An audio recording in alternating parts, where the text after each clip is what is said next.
అరే రే అదేంటి మా చిన్నమ్మ చిన్నబోయి కూకుంది. చిన్నమ్మా ఎందుకు అలా దిగులుగా కూకొని ఉన్నావు? ఏం చెప్పంటావున్నా మా బావా ఏంటైనది మీ బావకి?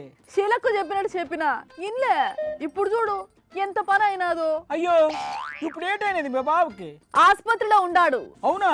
అరే రే ఏమైంది? సీరియస్ కాదు కదా? ఓ కాలు ఫ్రాక్చర్ అయినది, తలకు 13 కుట్లు వద్దాయి, కుడికన్ను సొట్ట పోయినది. అయ్యయ్యో ఏదైనా వెహికల్ గుద్దేసిందా ఏంటి? వెహికల్ కాదున్నా, నేనే కొట్టాను, ఎట్టి కుదేసినాను. నువ్వు కుదర వేడుస్తున్నామ్మా. మరి లేకపోతే ఏందిన్నా? మంది మాటలు విని కొంపకు ఎసరు తెచ్చేయాలంటే రోకలు బండ తీసుకొని అట్టే సరిసిరా. అసలు ఎందుకు కొట్టావు మీ బావని? ఆయన్ను మా పక్కింటి పరమేశ్వరులే నువ్వు దేశభక్తుడు కాదు అన్నాడంట. అందుకే అర్జెంటుగా దేశభక్తిని నిరూపించుకోవాలని కంకణం కట్టుకున్నాడు. దేశభక్తిని సాటుకోవాలనుకోవడం తప్ప? అది కాదున్నా, దేశభక్తి దాటుకోవడానికి ఇంకో పెళ్లి చేసుకుంటానన్నాడు. రెండో పెళ్లి చేసుకుంటే దేశభక్తుడు అయిపోతాడా? ఎలా? ఇంకో తూరు పెళ్లి చేసుకొని 2 పిల్లల్ని కంటాడంట. ఇదేం పిటికిరా బాబు? దానికి నువ్వేటన్నావు? మనకి 2 పిల్లలు ఉన్నారు కదా అంటే, లేదు 2 కాదు 4 పిల్లలుంటేనే దేశభక్తుల లిస్టులో నా పేరు ఉంటది అని కొట్లాన్నాడు. వాటర్ లిస్ట్ తెలుసు కానీ ఈ దేశభక్తుల లిస్ట్ ఏంటమ్మా? ఇక చూసి ఇక నా ఓపిక చచ్చిపోయినది. తలుపు సాటుకున్న రోకల బండ తీసుకొని రప్ప అని అంటించిన.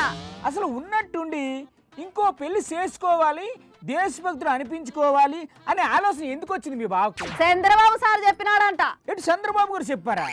ఊరుకో, ఆయన అలా ఎందుకు చెప్తారు చిన్నమ్మ? నేను చెప్తే నువ్వు నమ్మవు గానీ అక్కడ ఏముందో చూడు ముందు. ఇన్నావా సార్ చెప్పే మాట? అంటే 1-2 పిల్లలు ఉన్నోళ్ళు దేశభక్తులు కాదన్నట్ట. మరి అసలు పిల్లలు లేని వాళ్ళ సంగతి ఏందిన్నా? అసలు పెళ్లి చేసుకునే వాళ్ళ సంగతి ఏంది? ఆయన ఈ మధ్య ఎక్కడికి వెళ్ళినా పిల్లల్ని కనండి కమాన్ అని ఎంకరేజ్ చేస్తున్నారమ్మా. అదే టాపిక్ మీద అలా అని ఉంటారు. దానికి మీ బావేమో దాన్ని సీరియస్గా తీసేసుకొని నీ చేతిలో తన్నులు తిని ఆసుపత్రిలో పడ్డా. మొదటి దానికి మొగుడు లేడంటే కడదానికి కళ్యాణం అన్నట్టు 1-2 పిల్లల్ని సాగనికే పానం పోతంటే ఈడ స్కూల్ ఫీజులు, బట్టలు, బుక్కులు, రోగము రొచ్చేస్తే మందులు ఈటికే లెక్క సరిపోక నానా అవస్థలు పడతాంటే ఇంకా 3-4 పిల్లల్ని కానీ ఎట్లా సచ్చేది?